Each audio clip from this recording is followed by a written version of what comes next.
Hello, everyone, and welcome to another episode of the Powerful Man Show. I am your host, Doug Holt, with my co-host, Tim, the Powerful Man Matthews. Tim, how you doing, brother? Yeah, I'm doing fantastic. I really enjoyed the last episode. In the words of Mr. Unstoppable Dougie Fresh Holt, I am unstoppable. Yeah, you are, baby. I love that. um, so let's dive in because we don't have much time for this one, do we? But we wanted to provide a little bit more value, squeezing the one in. So we're going to dive into one of the questions from the men in the Facebook group. This is from Mike. And the topic he wanted us to cover is how to stop punishing yourself. Forgive yourself for the shit you've done and move on. Let's dive in. What would you say? I'd say come clean.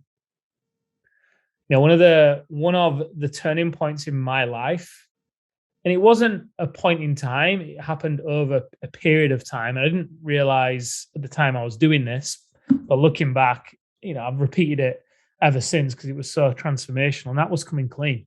I did it in quite a I think quite a aggressive way in a lot of respects. I did it on Facebook, and I'm not saying for you to do this, Mike, but I'll get to the point. You know, for me, the tipping point in my life it came, and I just had to come clean. I had to basically tell everyone the reality of what was really going on for me in my life and break just not dig myself out of the hole that I'd created by people thinking I was a certain somebody, but me feeling very different to that. And I did that by declaring it on Facebook. You know, I took a picture of myself in my boxer shorts, showing my body because I'd always hid behind my body. You know, I was a personal trainer, and in some respects, as long as I look good in a t-shirt, we live in the UK, right? You know, you don't have your top off a great deal.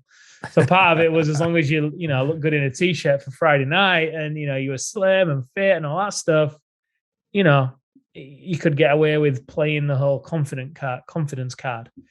In business, you know, it looked great, but really underneath that, I was just putting out fires and attracting problem clients and problem staff, and it was working, it was growing, it was doing really well, but at the same time, I was really serving it. It wasn't serving my life. And, you know, my life was very much about making money so I could look a certain way. And this is all the things that I started to share. But for you in particular, Mike, what I would suggest that you do is identify whatever action it is that you're punishing yourself for and come clean about that. And the way that you get to come clean is, I wouldn't say go to Facebook. I mean, if you want to, that's fine.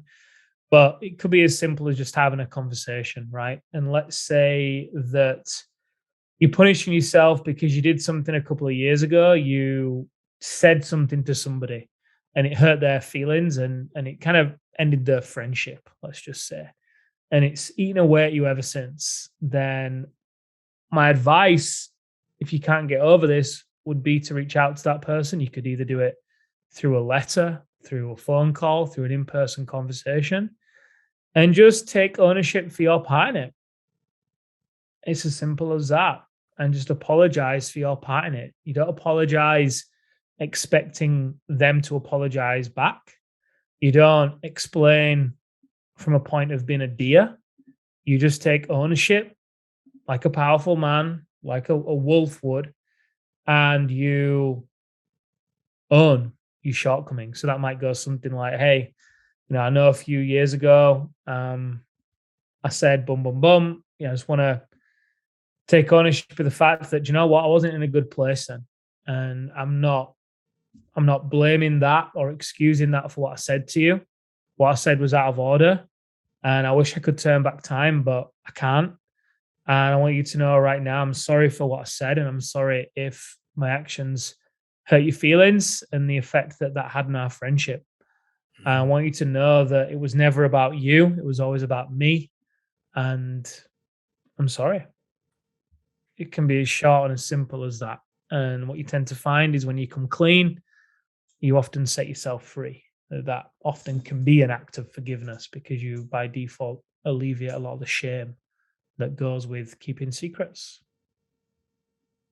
So true and great advice. I mean, really what this comes down to, Mike and Tim hitting it, you're nailing it, is in my experience, it's all about shining a light on it. What we do so often is we put on a mask, we try to hide it, we try to bury it in the closet, and it keeps coming to the surface. Right. And it can come to the surface in the forms typically of shame and guilt.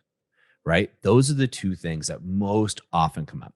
Now, when you go through shame and guilt, you then either go to depression or anger, right? Because you get pissed or somehow it comes out. It never comes out pretty, right? It comes out as a fight, as an argument, blowing up, you're getting drunk or something. And by shining a light on it, which to Tim's point is coming clean, that's when you get control over it. Doesn't mean you have to play the victim card, because don't do that. Like, oh, it's not my fault that I cheated or whatever else you did, Mike, or dude, you did. You got to take ownership. Hey, look, Mike did this. Now, that's kind of a little key trick that we teach the guys is Iliism, right? Iliism is a fancy way of saying do it in the third person. So I might say, look, Doug 5 years ago had an affair. And what Doug was going through, he thought that was the best decision, and it friggin' wasn't. And I'll open up and talk about it. But a lot of times I'll talk about myself in this case or journal about it in the third person. Because here, Mike, here's the deal. Whatever you did, you're not the same man, or you wouldn't be posting this question. You're not the same man that did that action. We're always changing, guys. Always changing. We and other people around us assume we're the same. Now, let's use a gross analogy to drive home the point really quickly. I'm 44. Am I the same man that I was when I was 21? Heck no. Would I let that 21-year-old version of me make my financial decisions? No way. My relationship decisions? Absolutely not. Right? My decisions on my health? No, it's not going to work out. Right? Do we even have all the same interests? No. Do I even listen to the same music? No. Right? I've changed. I don't read the same books. So that's a gross analogy, right? That's a 23-year gap, but you get the point. Am I the same man at 44 that I was at 43? No, absolutely not. Right? If anything, this pandemic has taught us is that there is change. Things are the only consistent thing about life is change. So, Mike, you have changed. Even if you did this last week, you have changed. And part of that change is shining light on it, right? Part of the way out of this that we're doing, but then also is forgiving yourself. So one other thing I want you to do is I want you to get in a journal practice for 30 days. And this is how it starts. There's 5 things I want you to do. I wrote on right. What I love about Mike is ... Don't put the dots, right? You get the idea. But you fill in the blanks. What I love about Mike is he was brave enough to raise his hand and post a question in the Facebook community. That takes courage. And I have nothing but respect for you, man. What I love about Mike is he's constantly reflecting on himself. You're going to write this, Mike, not me. You know, I don't know you that well. I just know that you had the balls to post this, and I have nothing but respect for you for doing that, right? Because it takes courage to raise your hand and step into the light. And I want you to write 5 things you love about yourself. And they could be, I love that I'm athletic, right? I love that I have hair. I love that I'm funny. Whatever it may be for you that you love about yourself, I want you to write 5 things every single day for 30 days. Simple as that.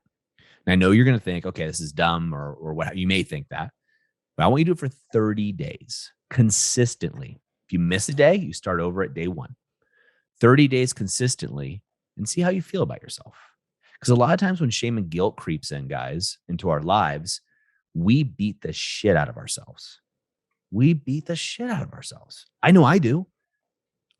Nobody beats Doug up better than Doug, right? Nobody beats me up. When I screw up or do something to piss Tim off, he may get mad at me, but he's not going to beat me up as much as am going to beat myself up about the same thing. Vice versa. And it's the same thing with you, Mike. You're beating the crap out of yourself. So first thing, as Tim said, come clean. Come clean. It's almost like a clean slate method, but come clean and also come clean with yourself. And then use Iliism. Get rid of the shame and guilt, shine a light on it, use Iliism. And what I want you to do is for 30 days, and Mike, when you're listening to this, I want you to commit right now, a complete commitment. You guys listening to this, you guys can do it too. I know you're not Mike, perhaps, but you can do it too. 30 days committed to writing 5 things every day that you love about yourself. Great advice. Thank you. I love these little sessions. Guys, go into the community and post some questions or topics you'd like us to cover. There's some great ones building there. And I really enjoy being able to give the guys some laser focused feedback on things they're struggling with. I do too. It's a lot of fun. Guys, we love it. And this is a way for you to get direct coaching from Tim, the powerful man, Matthews himself. I mean, And Doug, the unstoppable force Holt. I'll take it. All right, Mike, what I want you to do is take action. Mike, I am going to check back on your post. I am traveling tomorrow at 4 a.m. with 2 kids and my wife. So I will not check it tomorrow, but I'm going to check your post, buddy.